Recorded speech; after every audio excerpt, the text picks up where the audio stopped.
টি-20 বিশ্বকাপে ফাইনাল ম্যাচে ভারতীয় ব্যাটারদের ব্যাটের ছক্কার তুফান।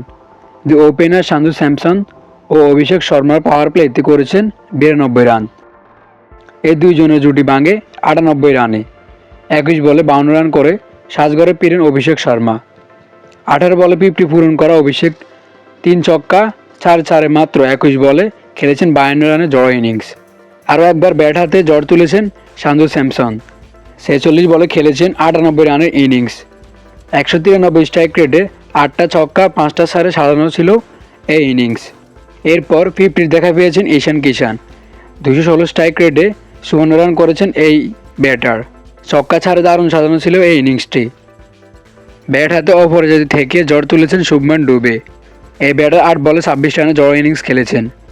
325 স্ট্রাইক রেটে 2 ছক্কা 3-4-এর ইনিংস খেলেছেন এই স্টার বয়।